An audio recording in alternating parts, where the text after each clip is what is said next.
Antarctica नाम सुनकर ही रोमांच होने लगता है। यह बर्फीला महाद्वीप दुनिया के सबसे निचले हिस्से में स्थित है। यह अविश्वसनीय सुंदरता और कठोर परिस्थितियों का स्थान है। अंटार्कटिका का ज्यादातर हिस्सा बर्फ की मोटी चादर से ढका हुआ है। यह बर्फ इतनी विशाल है कि कल्पना करना भी मुश्किल है।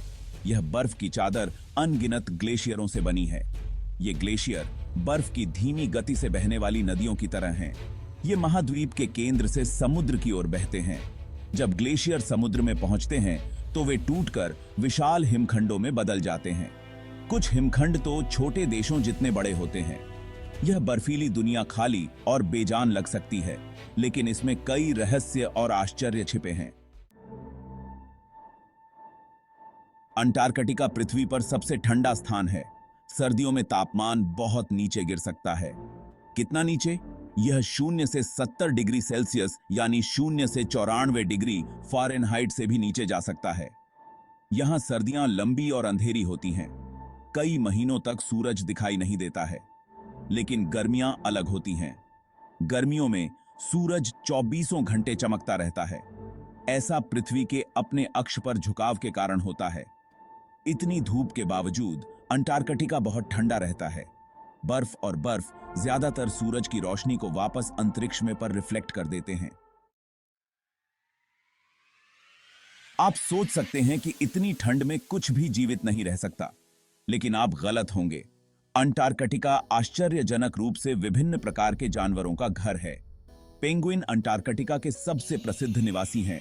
वे बर्फ पर टहलते हैं और बर्फीले पानी में तैरते हैं। सील भी अंटार्कटिका में रहते हैं। वे बर्फ पर लेटे रहते हैं और समुद्र में मछली का शिकार करते हैं। कई समुद्री पक्षी जैसे ओम्पात-अबकटची जैसे अल्बाट्रोस और पेट्रेल चट्टानी तटों पर अपना घर बनाते हैं। और व्हेल को मत भूलिए। हम्पबैक व्हेल, मिंक व्हेल और ऑर्का सभी अंटार्कटिका के आसपास के पानी में तैरती हैं। वे क्रिल नामक छोटे जीवों को खाते हैं। ये छोटे जीव अंटार्कटिक खाद्य श्रृंखला का एक महत्वपूर्ण हिस्सा हैं। भाग 4 बर्फ पर विज्ञान। अंटार्कटिका एक विशाल प्राकृतिक प्रयोगशाला है।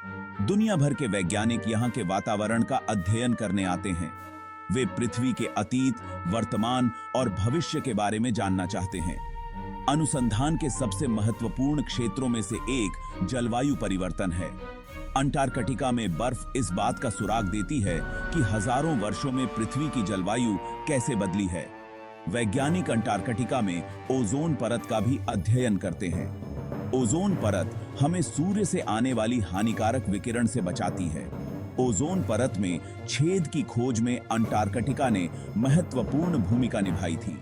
इस खोज के कारण हमारे ग्रह की रक्षा के लिए अंतरराष्ट्रीय समझौते हुए। भाग 5 अंटार्कटिका और हमारा ग्रह। अंटार्कटिका बहुत दूर लग सकता है, लेकिन यह हम सभी को प्रभावित करता है। अंटार्कटिका में बर्फ की चादर इतनी बड़ी है कि यह पृथ्वी की जलवायु को प्रभावित करती है। यह पूरे ग्रह के तापमान को नियंत्रित करने में मदद करता है। बर्फ वैश्विक समुद्र के स्तर में भी भूमिका निभाती है। यदि अंटार्कटिका की सारी बर्फ पिघल जाए तो समुद्र का स्तर काफी बढ़ जाएगा। इसका दुनिया भर के तटीय समुदायों पर विनाशकारी प्रभाव पड़ेगा। इसलिए अंटार्कटिका की रक्षा करना बहुत महत्वपूर्ण है। हमें यह सुनिश्चित करने की आवश्यकता है कि यह बर्फीला महाद्वीप आने वाली पीढ़ियों के लिए शांति, विज्ञान और प्राकृतिक आश्चर्य का स्थान बना रहे। भाग 6 है एक जमे हुए विशालकाय की रक्षा। अंटार्कटिका एक खास जगह है। यह सबका है और किसी का नहीं। इस अनोखे महाद्वीप की रक्षा के लिए दुनिया भर के देशों ने एक विशेष संधि पर सहमति व्यक्त की है। अंटार्कटिक संधि अंटार्कटिका को शांति और विज्ञान के स्थान के रूप में नामित करती है। यह सैन्य गतिविधि और खनन पर प्रतिबंध लगाती है। संधि अंटार्कटिका में अंतरराष्ट्रीय सहयोग को भी बढ़ावा देती है। इस अविश्वसनीय महाद्वीप के बारे में अधिक जानने के लिए विभिन्न देशों के वैज्ञानिक मिलकर काम करते हैं।